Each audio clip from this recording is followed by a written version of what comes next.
Welcome back ناظرین. ناظرین ایک 3 منٹ کا میں آپ کا ٹائم چاہتا ہوں. چند بہت امپورٹنٹ ٹاپک میں کی کچھ جزیات ہیں جو میں کور کرنا چاہتا ہوں. علی صاحب کی کال ہے, میں اس بات کو کرنا چاہتا تھا آخر میں, لیکن چونکہ انہوں نے اس بات کا ذکر کر دیا ایکسٹرا جوڈیشل کلنگ کا, میں آپ کو بتا دیتا ہوں جس لڑکے کا قتل ہوا اس کا نام ریاض الحق, father name Abdul Haq, date of birth July 1975, address house number 4D, street number 19, Landhi number 3, Karachi.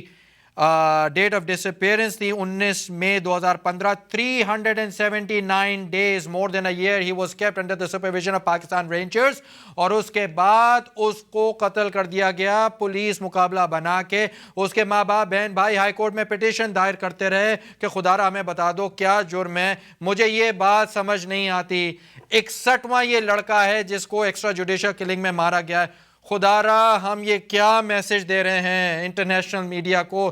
یہ ہمارا ملک پولیس اسٹیٹ ہے, رینجر اسٹیٹ ہے, بنانا اسٹیٹ ہے. ارے بھائی میں نے تو اس کو اسلامک ریپبلک آف پاکستان کے نام سے یاد کرتا تھا, اب بھی کرتا ہوں, کرتا رہوں گا. یہ کس قسم کی لا قانونیت ہے؟ You are the jury, you are the جج, یو آر دا ایگزیکیوشنر, کوئی پوچھنے والا نہیں ہے. اور میں نے اس لڑکے کی تصویریں دیکھی, اس کے منہ پہ اتنے کٹ ہیں کہ نہ اس کی آنکھ نظر آ رہی ہے, نہ اس کی ناک نظر آ رہی ہے, نہ اس کے گال نظر آ رہے ہیں. اس بے دردی سے اس کو قتل کر دیا گیا اور کوئی پوچھنے والا نہیں ہے.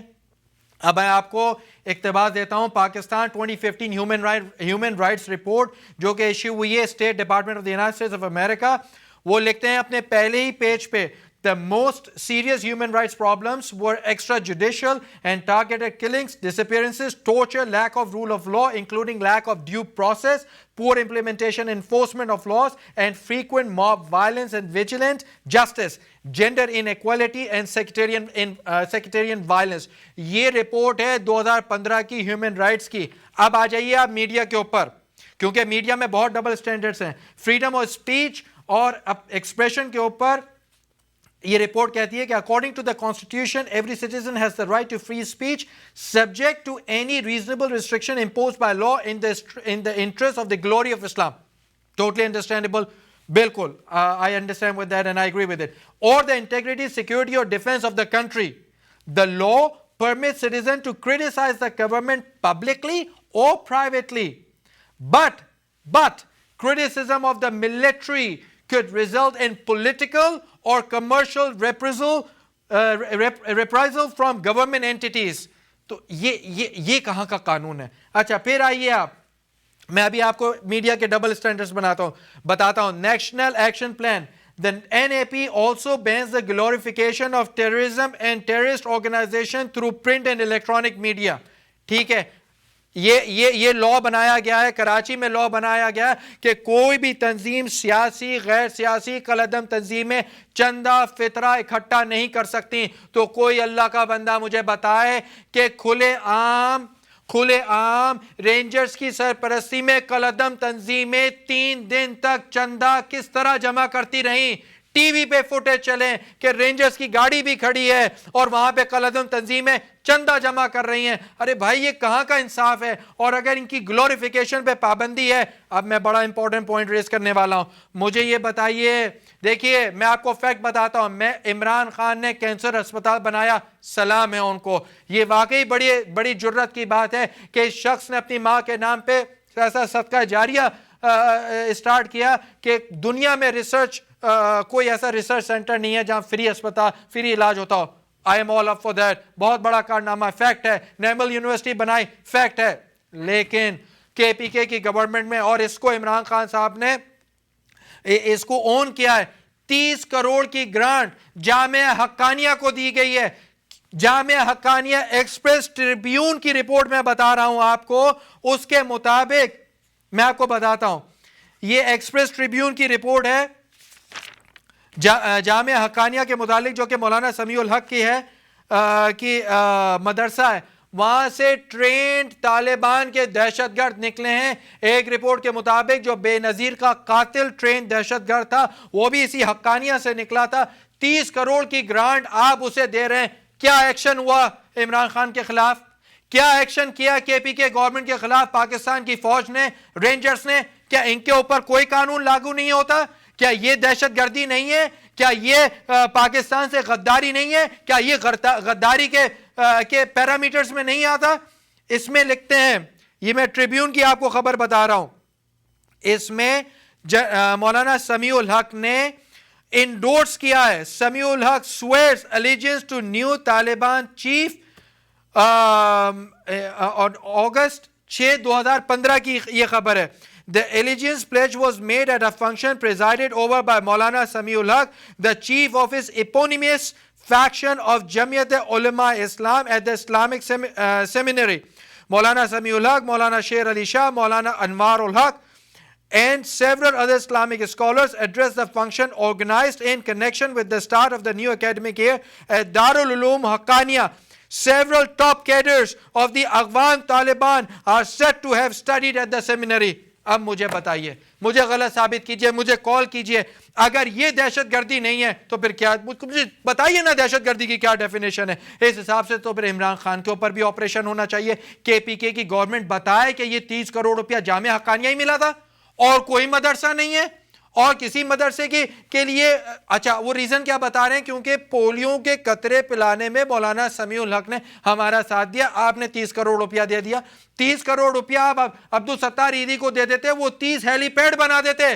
ہیلی پیڈ ایسے جہاں غریب پڑ رہا ہے وہ وہاں سے اٹھاتے اور ان کا علاج کرواتے اور ہسپتال میں رسائی ممکن ہوتی.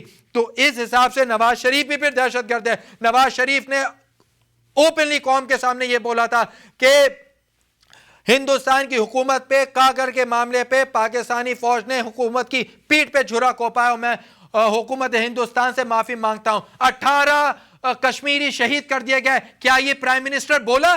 یہ کیوں بولے گا؟ کیونکہ یہ مودی کا یار ہے, اور جو مودی کا یار ہے وہ غدار ہے. تو اگر مہاجر غدار ہے تو پھر عمران خان بھی غدار ہے, تو پھر نواز شریف بھی غدار ہے, تو پھر آصف علی زرداری بھی غدار ہے, تو پھر محمود خان اچکزئی جو کہتا ہے کہ کے پی کے پہ افغانیوں کا حق ہے, کوئی افغانیوں کو یہاں سے نہیں نکال سکتا. کیا ایکشن ہوا محمود خان اچکزئی کے خلاف؟ کسی نے کوئی فوجی آپریشن ہوا؟ مولانا عزیز کھلے عام پھر رہا ہے جو کہتا ہے کہ ہاں میں داعش کا سپورٹر ہوں, میں داعش کی فلسفی کو مانتا ہوں.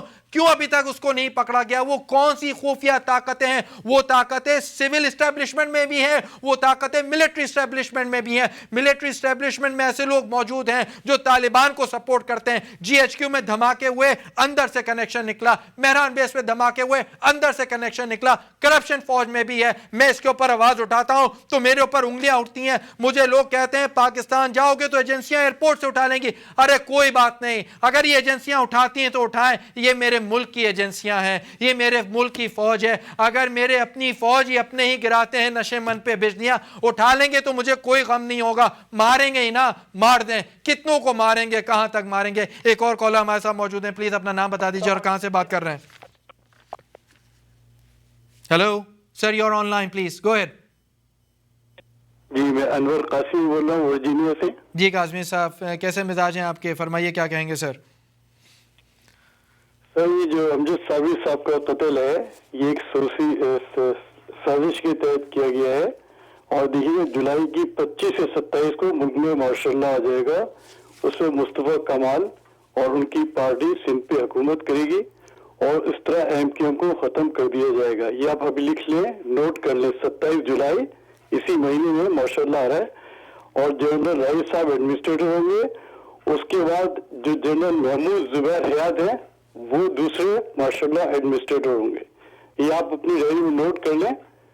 اور یہ آپ دیکھیے گا یہ کڑی ہے امجد صاحب یہ قتل کی, میں مصطفیٰ کمال اوپر لانے کے لیے. بہت شکریہ قاسمی صاحب آپ کی کال کی. یہ بات تو جناب نجم سیٹھی صاحب نے بھی ایکسیپٹ کی تھی کہ ان کو ایک خفیہ کال گئی تھی پی ایس بی کی طرف سے, اور انہوں نے پارٹی جوائن نہ کرنے کی پاداش میں ان کو اس طرح کے سانحے سے گزرنا پڑا. ان کی فیملی نے بھی شروع میں انیشل اسٹیٹمنٹس یہی دیے تھے کہ ان کو دھمکی آمیز کال ہو رہی تھی. بہرحال بعد میں کس دباؤ کے تحت وہ اپنے بیان سے ریٹریک کر گئے وہ ایک الگ بات ہے, لیکن مظلوم مر رہا ہے, مظلوم مر رہا ہے، مظلوم مر رہا ہے، اور آواز نہیں اٹھاؤ گے، آواز نہیں اٹھاؤ گے، آج لاش میری ہے کل لاش تیری ہوگی۔ خدا را آواز اٹھائیے، خدا را یہاں کے سینیٹرز کو، کانگریس مین کو لیٹرز لکھیے اور یہ گروس ہیومن وائلیشنز پہ بات کیجئے۔ میں اپنے ملک کے خلاف کیسے ہو سکتا ہوں؟ میں تو اس بانی پاکستان کی اولاد میں سے ہوں جنہوں نے یہ ملک بنایا،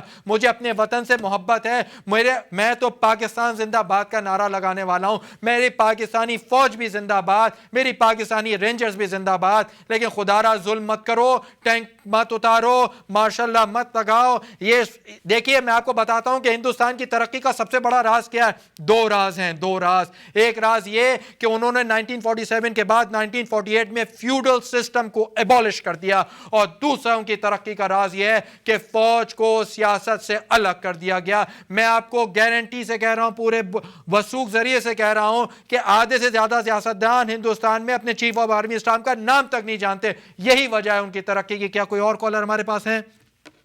ایک اور کالر موجود ہے، پلیز اپنا نام بتا دیجیے اور آپ کہاں سے بات کر رہے ہیں؟ Caller you online, please جلدی سے اپنا نام بتا دیجیے اور آپ کہاں سے بات کر رہے ہیں؟